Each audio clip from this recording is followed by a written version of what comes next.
বাংলাদেশের অন্তর্বর্তী সরকারের প্রধান উপদেষ্টা ডক্টর মোহাম্মদ ইউনূস সম্প্রতি চীন সফরের সময় ভারতের উত্তর পূর্বাঞ্চলে 7টি রাজ্যে ব্যবসায়িক সম্ভাবনা নিয়ে কথা বলেছিলেন। জানিয়েছিলেন ভারতের পূর্বাঞ্চলে অবস্থিত 7 সিস্টার্স নামে পরিচিত 7টি রাজ্য সম্পূর্ণরূপে ল্যান্ডলকড বা স্থলবেষ্টিত। সমুদ্রের সঙ্গে তাদের যোগাযোগের কোনো উপায় নেই। আমরাই এই অঞ্চলের জন্য সমুদ্রের একমাত্র অভিভাবক। ডক্টর ইউনূসের এই মন্তব্য নিয়ে ভারতের নীতি নির্ধারক ও রাজনীতিবিদদের মধ্যে তোলপাড় শুরু হয়েছে। ডক্টর ইউনূসের এই বক্তব্যকে হুমকি হিসেবে পাঠ করছেন তারা। দিল্লি আনুষ্ঠানিকভাবে ডক্টর ইউনূসের বক্তব্যের কোনো প্রতিক্রিয়া না জানালেও প্রধানমন্ত্রী নরেন্দ্র মোদীর অর্থনৈতিক উপদেষ্টা পরিষদের সদস্য সঞ্জীব সান্যাল সামাজিক যোগাযোগ মাধ্যম এক্সে লিখেছেন, ভারতের 7টি রাজ্য স্থলবেষ্টিত হওয়ার তাৎপর্য আসলে কি? অন্যদিকে বাংলাদেশে নিযুক্ত ভারতের সাবেক হাইকমিশনার বিনা সিকরি প্রধান উপদেষ্টার এই মন্তব্যকে অবাক করা বলে অভিহিত করেছেন এবং তিনি জোর দিয়ে বলেছেন, উত্তর পূর্বাঞ্চল ভারতের অবিচ্ছেদ্য অংশ। ভারতীয় সংবাদ সংস্থা এএনআইকে বিনা সিকরি বলেন, প্রধান উপদেষ্টা মোহাম্মদ ইউনূসের বক্তব্য অত্যন্ত হতাশাজনক।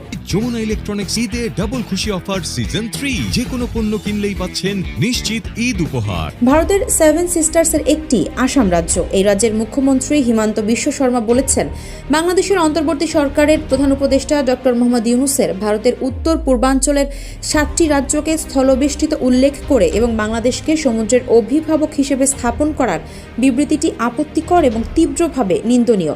ডক্টর ইউনূসের বক্তব্যের প্রতিক্রিয়ায় আসামের মুখ্যমন্ত্রী এক্সে লিখেছেন, এই মন্তব্যটি ভারতের কৌশলগত চিকেন স্নেক করিডোরের সঙ্গে জড়িত দীর্ঘস্থায়ী দুর্বলতার ন্যারেটিভকেই তুলে ধরে। পোস্টে বিশ্ব শর্মা মূল ভূখণ্ড থেকে উত্তর পূর্ব ভারতে যাওয়ার জন্য বিকল্প সড়কপথ তৈরিরও আহ্বান জানান।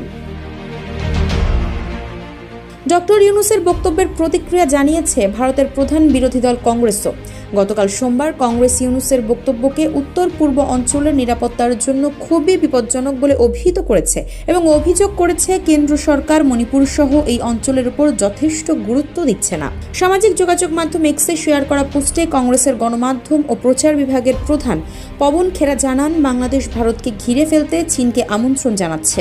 বাংলাদেশ সরকারের এই মনোভাব আমাদের উত্তর পূর্ব অঞ্চলের নিরাপত্তার জন্য খুবই বিপজ্জনক। সরকার মণিপুরের যত্ন নিচ্ছে না এবং চীন ইতোমধ্যেই অরুণাচলে গ্রাম স্থাপন করেছে।